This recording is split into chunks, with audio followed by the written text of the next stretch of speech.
السلام علیکم ورحمۃ اللہ وبرکاتہ۔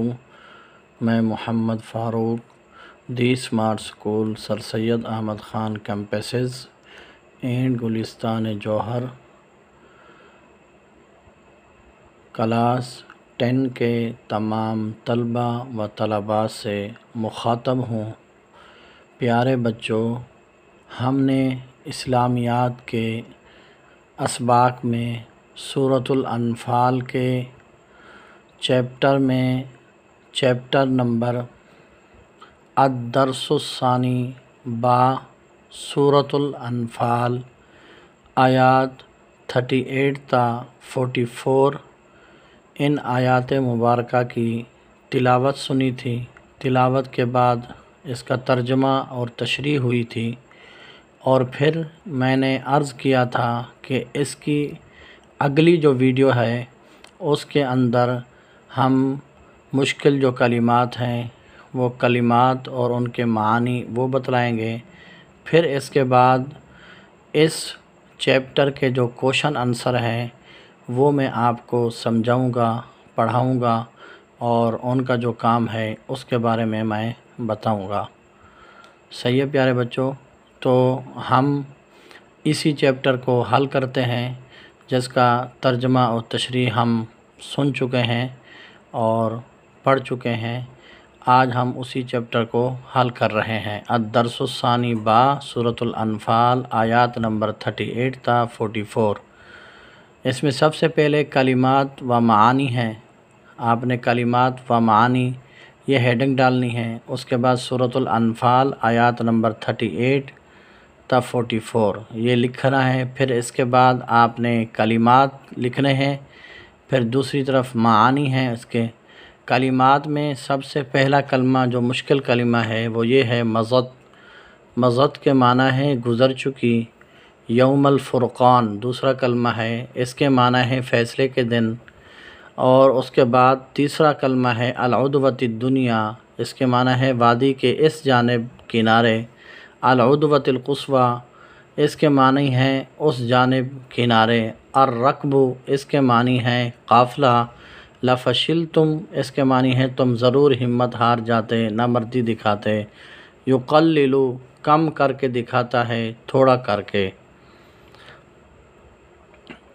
اب یہ کلمات اور معانی اور یہ پورا چیپٹر جس طرح اس طرح لکھا ہوا ہے ایسے ہی آپ نے اپنی کاپی کے اندر اس کو لکھنا ہے، اور اسی طریقے سے صاف کر کے آپ نے اپنا کام کمپلیٹ کرنا ہے۔ اس کے بعد کوشچن آنسر ہیں۔ تو اس چیپٹر کے اندر سب سے پہلا کوشچن یہ ہے، اس سبق میں مال غنیمت کی تقسیم کے بارے میں کیا حکم دیا گیا؟ سوال نمبر 1 ہے، اس سبق میں مال غنیمت کی تقسیم کے بارے میں کیا حکم دیا گیا ہے؟ جواب، کافروں سے جب جہاد کیا جاتا تو ان کے اموال بھی قبضے میں آ جاتے تھے۔ ان اموال کو شریعت اسلامیہ میں مال غنیمت کہا جاتا ہے۔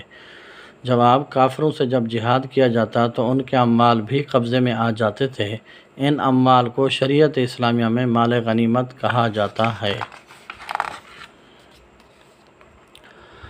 گزشتہ امتوں میں ان اموال کو تقسیم کرنے کا شرعی قانون نہ تھا، لیکن اللہ تعالیٰ نے امت محمدیہ پر یہ رحم فرمایا کہ انہیں آپس میں مال غنیمت تقسیم کرنے کا حکم دیا۔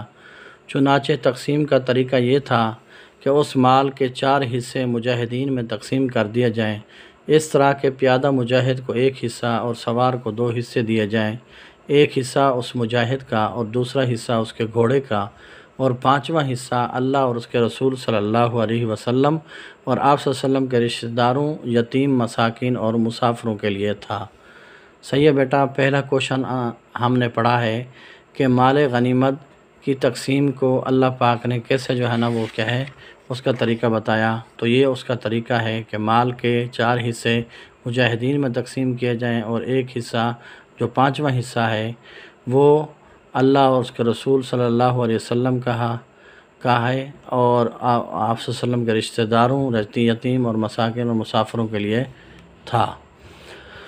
کوشچن نمبر 2 ہے اس کے اندر، اس چیپٹر میں اللہ تعالیٰ نے غزوہ بدر میں مسلمانوں کی کامیابی کے لیے کس کس خصوصی انعام و احسان کا ذکر فرمایا ہے؟ جواب، ان آیات میں سب سے پہلے غزوہ بدر کے میدان کا نقشہ بتایا گیا ہے، پھر اس کے بعد ان انعامات کا ذکر کیا گیا ہے جو غزوہ بدر کے دن مسلمانوں کے کامیاب ہونے کا ذریعہ بنے۔ ان انعامات میں سے ایک انعام یہ تھا، اللہ تعالیٰ نے آپ صلی اللہ علیہ وسلم کو خواب میں مشرکین کی تعداد کم کر دکھائی۔ جب یہ بات صحابہ کرام کو پتہ چلی تو ان کے حوصلے بلند ہو گئے اور وہ جنگ کے لیے دل سے آمادہ ہو گئے۔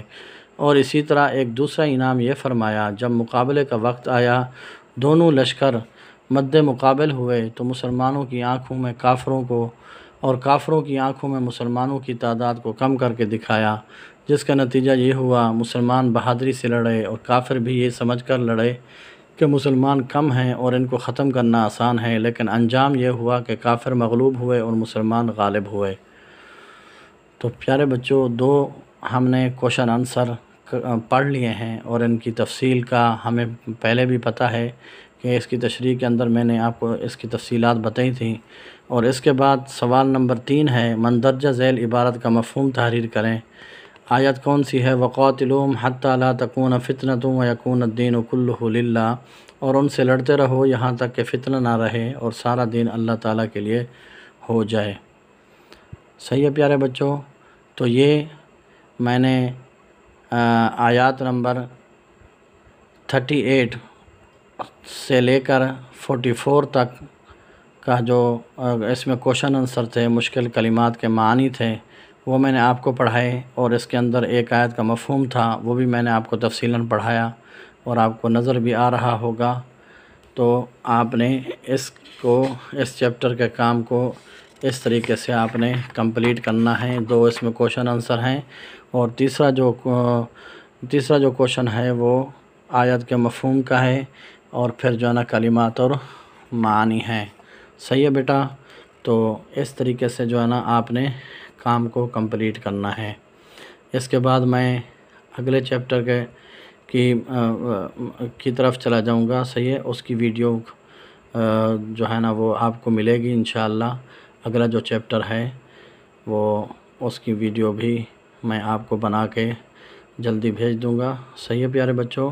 تو آپ نے اس کو اچھے سے دیکھنا ہے اور اس کا کام اس طریقے سے کرنا ہے جیسے آپ کو نظر آ رہا ہے، صاف ستھرا جیسے لکھا ہوا ہے، اسی طریقے سے آپ نے اپنی کاپی میں بھی محفوظ کرنا ہوگا۔ صحیح ہے پیارے بچوں؟ اسی کے ساتھ ہی میں اپنے سبق کا اختتام کرتا ہوں اور آپ لوگوں سے اجازت چاہتا ہوں۔ اپنا خیال رکھیے گا، اور جس طرح موجودہ حالات چل رہے ہیں، موجودہ حالات کو دیکھتے ہوئے اپنے آپ کو سیو رکھیں، اپنے والدین کی خدمت کریں، اپنے بہن بھائیوں کی خدمت کریں، اور ساتھ ہی ساتھ جس طرح آپ کلاسز لے رہے ہیں، آن لائن کلاسز لے رہے ہیں، اور آپ کو ریکارڈڈ ویڈیو بھی مل رہی ہیں، ساتھ میں آپ کو PDF بھی آپ کو سینڈ کیا جا رہا ہے، PDF کے ذریعے سے بھی آپ کو کام بھیجا جا رہا ہے۔ تو آپ اپنے کام کو بر وقت کیجئے اور صحیح طریقے سے کیجئے، شوق کے ساتھ کیجئے۔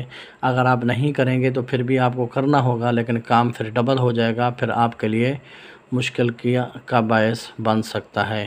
صحیح ہے پیارے بچوں؟ تو اپنا خیال رکھیے گا۔ آپ پڑھنے والے بچے ہیں، اچھے بچے ہیں، انشاءاللہ میری باتوں کو ضرور مانیں گے۔ صحیح ہے بیٹا؟ السلام علیکم ورحمۃ اللہ وبرکاتہ۔